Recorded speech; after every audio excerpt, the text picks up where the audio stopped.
Episode 197, getting closer to heaven. Like our death date? Oh, I guess so, right?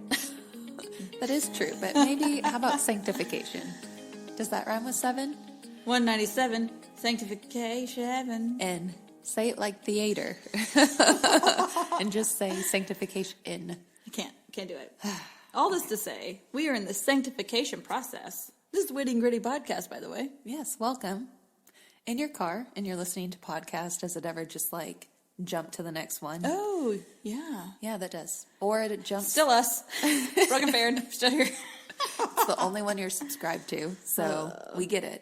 No, it'll jump to one that like I hadn't finished yet, like mid-podcast. Does it ever go back because you didn't listen to like the last 30 seconds of one? Oh, Like, yes. this is from August.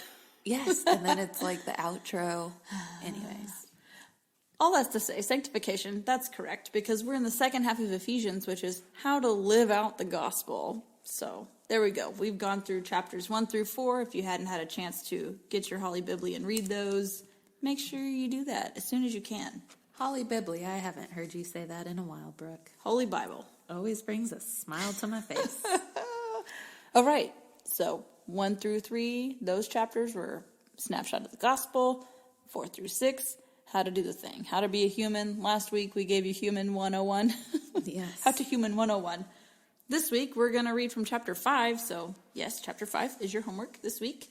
And it's 5, 16 through 17. Yes. We're going to cheat again with 2 verses. Yes. Sorry. Don't tell them. They might not notice.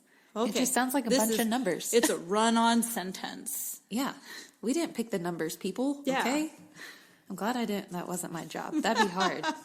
Okay. So here are the verses from the ESV. Look carefully then how you walk, not as unwise, but as wise, making the best use of the time, because the days are evil. And then Ephesians 5, 16 through 17 in the NLT. Make the most of every opportunity in these evil days. Don't act thoughtlessly, but understand what the Lord wants you to do. And it's important to note that earlier, I guess the first episode of this series, we covered Ephesians 2:10. And just as a reminder, that said, "For we are his workmanship, created in Christ Jesus for good works, which God prepared beforehand, that we should walk in them." And we didn't spend a long time talking about the walking in them, but that is going to come up in today's verse. So if you were like, why didn't they elaborate? It's because we're going to say it here. So here you go. Welcome. Ew. That, and you can read a verse over and over and over and get something new out of it every time. Absolutely. So if we did Ephesians in 2024, I'm sure we'd get to pick all the verses we didn't get to do, number 1, but we'd have a whole new message for you. And that's one of like the greatest mysteries of our faith is how like the Bible can speak to so many different individuals and meet them where they're at. Yep. Even though they're at all the different places with all the different needs. So pretty cool. Okay, I really liked how our 2 different versions of reading this said it's saying the same thing, but in different ways. So sometimes, you know how it doesn't light bulb for you, and then you read it in a different version. You're like, oh, that worked for my brain better. I liked that. That happens to me when doing Bible studies. I'll read it because my Bible is ESV. That's where I'm looking, especially if it's like a fill in the blank activity. I'm like, what in the world? And They don't have the same blanks. They don't have the same words. And yeah, I want them to be the exact. So luckily authors do a pretty good job of referencing the version. Yes, and that's Melissa Spoelstra is really good about upfront being like, I'm in the NLT, guys, so if you're doing a fill in the blank NLT, thank you, Melissa. Her resources are awesome. We'll link some. Absolutely. Okay, so let's break this verse down a bit. It talks about looking carefully at how you walk. How are you spending your time and your days on this planet Earth to live out your calling? You might know your calling, but do your actions match what you know you're supposed to be doing? Yeah, and it clearly says make the most of every opportunity. So if you know how we talk about all good advice comes from the Bible. So if someone's like, make the most of it, you're quoting Ephesians. Be intentional, be thoughtful. Okay, that's verse 17 in Ephesians. So make sure we are making the most of every opportunity. And that comes with that intentionality. Yes. And the ESV describes it as being wise as opposed to unwise. And Brooke, I like how you've mentioned we're not covering verses from Ephesians that talk about praying and asking and seeking wisdom, but they're in there. Hopefully you've crossed those as you've read your homework.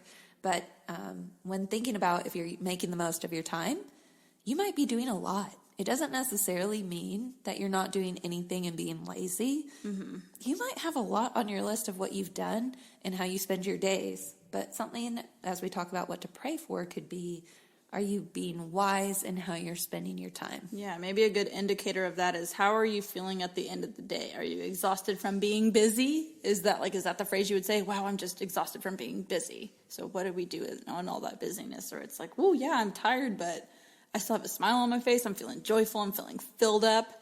That kind of thing. So how are you feeling at the end of the day? End of the work day, end of the day hanging out with your kids, whatever it is. How are you feeling?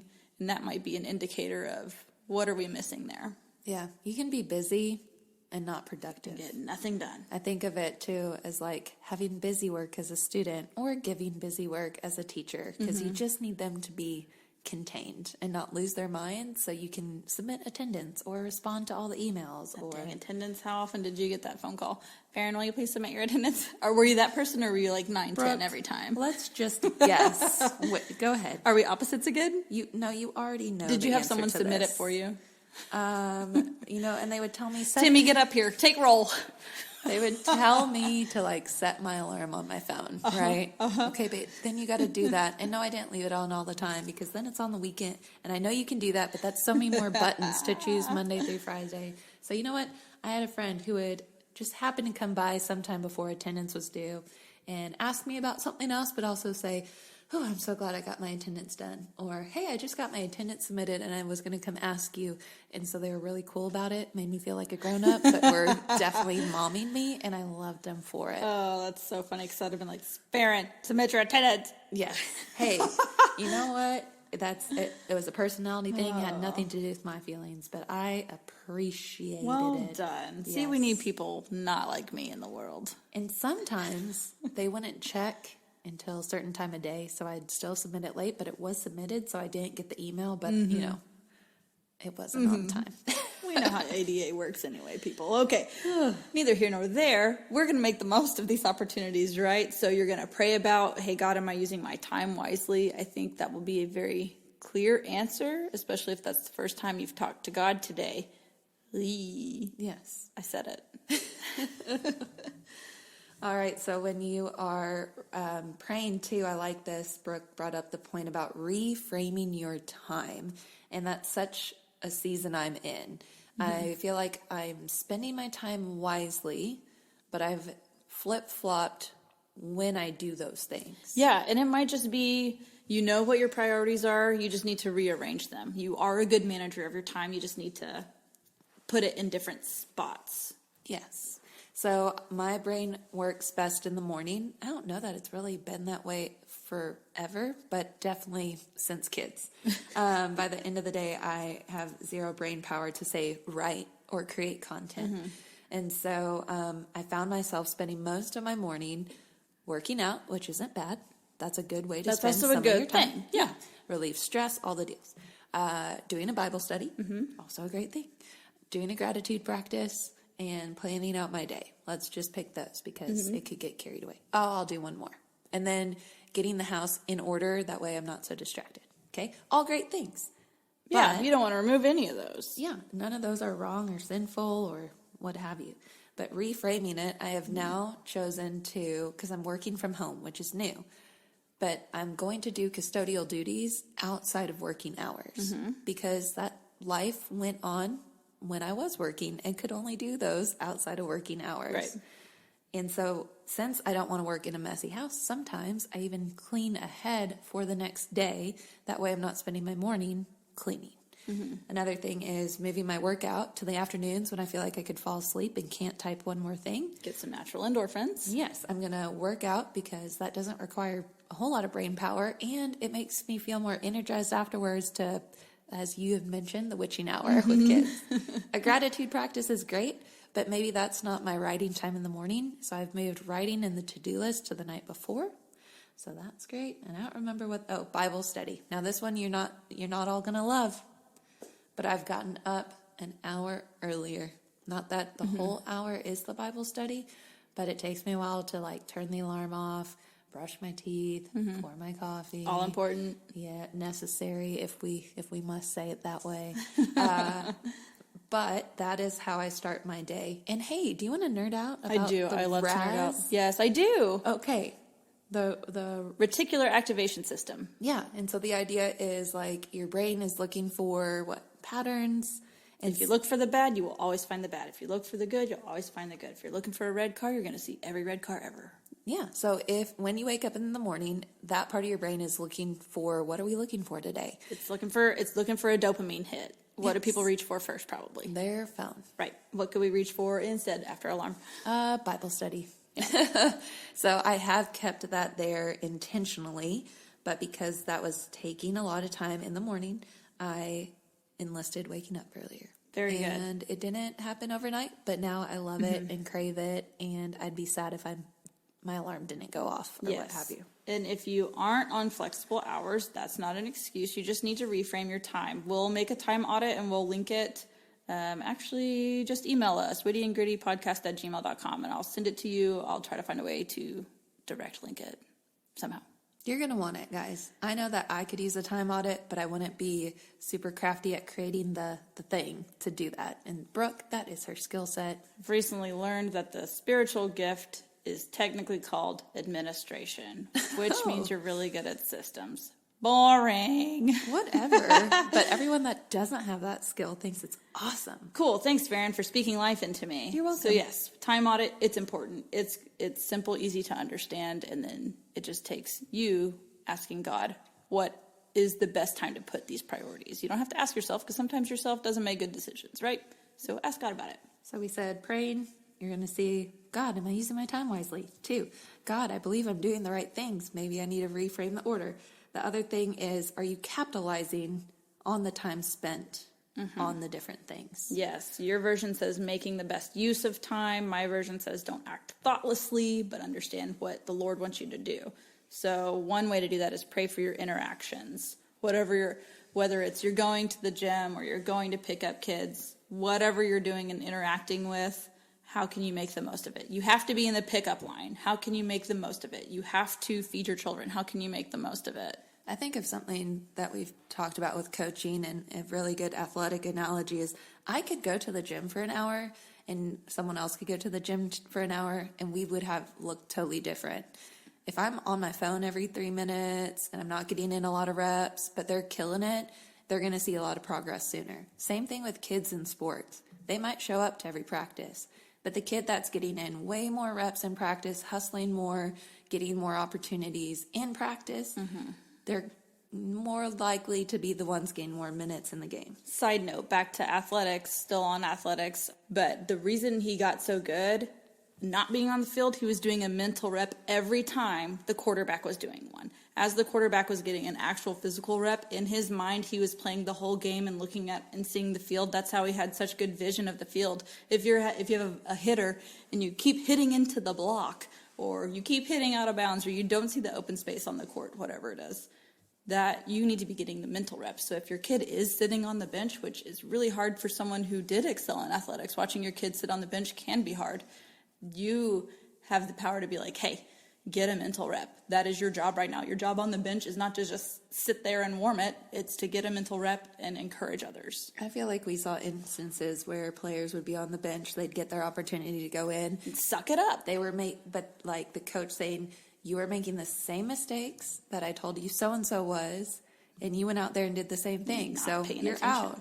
Someone else. Get back Here out. you go. Here's your chance. Yeah. So studying. Yeah. So good. Okay. Mental reps. Woo! That was a combo of all the things together. It was so good, though. We jumped up our tell section, Well, and that's okay. I feel like it's stuff that people just don't know, especially if you haven't been in that situation. And yeah, it's athletics, but it applies to so many other aspects of life. Yeah. Okay. For sure. Okay, so we're praying about all that. Now, here's the part where it's so good to collaborate with your community. If you go and say, here's my time audit, help me. I don't know how to make the most of it. We can ask you questions like, okay, when is your brain the most creative? Or feels like if your job is to create content, when is your brain the most alive? Yours is 5 a.m. Mine would be 9 p.m. So it's not one size fits all. So you've got to really look inside yourself, but also ask those peers too. Like Where do I see myself doing this? Let me check my phone. When do I check social media? Can I limit that? I probably would get 3 hours of my life back if I would just. I've gotten so much time back only consuming social media at a certain time of day. Yeah. It's crazy. That's awesome. And again, there's people on the flip side. If you find that you have time to spare and you have a friend in your community that is struggling with time and not able to get the things done, or even time for self-care, which I say that because that looks a lot of different ways in culture today. But the point is, maybe in talking to others, you can serve them by giving them some of your time, whether it's watching their kids so they can have a date night, or go back to their house and nap, or what have you. Maybe making them dinner. So you're taking time out of your day to make dinner and deliver it, but you're giving them time back because they're not having to think for it, shop for it, cook it. Yeah, you can even reciprocate on the other end too. Like, hey, I'm making a big batch of this for my dinner tonight. I'm going to give you half. So the next time they make a big batch of dinner, they can bring the other half over. Just double your recipe. Yep. So it could be just a simple adjustment. You're already there cooking it. You're already there shopping for it. You're already there, whatever. Just buy double, give the other half to a friend, and then that could be something y'all communicate on and talk about. And not to cut the tell part of our session too short, but essentially everything that we've discussed here would be applicable when talking to your kids or to people that you lead. We want to be sure that kids are taught time management. I know that I didn't come out of the womb knowing how to do that. Nope. I remember getting in trouble for not using my time wisely. Maybe there were hints, sorry, Mom and Dad, about how to actually do it, but I don't really remember sitting down and mapping out calendar days like, okay, your project's due Friday. Let's scope stuff out on start Monday. Yeah. Something I do on either Saturday or Sunday, I plan out the whole week down to the hour. I know that sounds crazy, but I don't have to think about what I'm going to do, which is nice because decision fatigue. But also, it's already planned out. I've already scheduled for it. I don't feel bad about taking time to do whatever, fill in the blank, because I've planned for it and I've arranged to do the other things that I need to do around that time. So I can protect, like right now, I have protected this time so that we can sit here and record these episodes. And I can do other stuff later because I've already planned for it. So you can zoom out a little bit, helping your kids see the week, helping them. I think a calendar on the kitchen fridge is a great thing to have. It helps with communication. That's just a little tweak that we've done. It helps the kids anticipate, look forward to, get excited about stuff, but also know, oh, I have practice this day, or oh, I have games at this time and this time. That helps. What's pretty cool too, I don't know that I could tell you in the amount of time we have, but my kids do look for ways to help me save time in the mornings or to get out the door to be on time to places. They do like to be on time. I promise you, I do like to be on time, if not early. But they understand as far as serving one another, like we mentioned with talking to your community, they do look for ways to help us get out the door because they realize that I have to get 5 people ready. Yes, me and Jacob are in that 5. Yes. So that serving others to save time as well. Oh, one resource that we do want to mention is if you don't know how, where, or when to look for a good Bible study, if you're like, ooh, I don't know, the resource is RightNow Media. It's online.